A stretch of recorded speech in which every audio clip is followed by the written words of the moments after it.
What was the truth behind Andrew Johnson's impeachment? Imagine a nation trying to rebuild itself after a brutal civil war. Now picture the leader of that effort clashing fiercely with Congress over how to do it. That's what happened with Andrew Johnson. His impeachment was more than just a legal battle. It was a fight over who should control the future of the United States after the Civil War. Johnson became president after Abraham Lincoln was assassinated. He wanted to bring the South back into the Union quickly and leniently.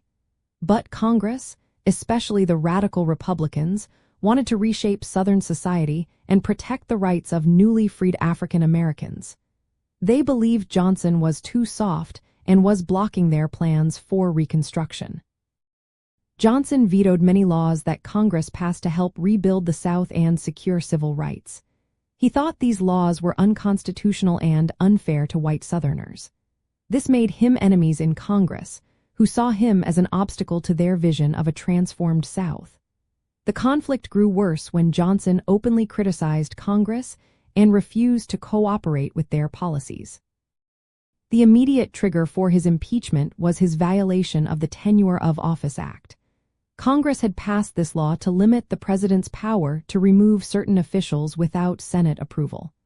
Johnson dismissed Edwin M. Stanton, his Secretary of War and a supporter of the radical Republicans, without Senate consent. This act was seen as a direct challenge to Congress's authority. The House of Representatives responded by impeaching Johnson in 1868. They brought 11 articles against him, mainly for his illegal removal of Stanton and for his inflammatory speeches attacking Congress. But the charges were not just about breaking laws. They reflected the deep political divide over Reconstruction. The Senate held a trial to decide if Johnson should be removed from office. In the end, he was acquitted by just one vote. The trial revealed the intense disagreements over how the country should be governed after the war. While Johnson stayed in office, his influence was greatly weakened. Congress moved forward with radical Reconstruction, often without him. So, the real story behind Andrew Johnson's impeachment is a clash over power and vision.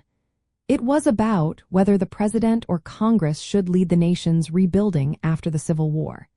His dismissal of Stanton was the legal reason, but the underlying cause was a fierce debate over how to shape America's future.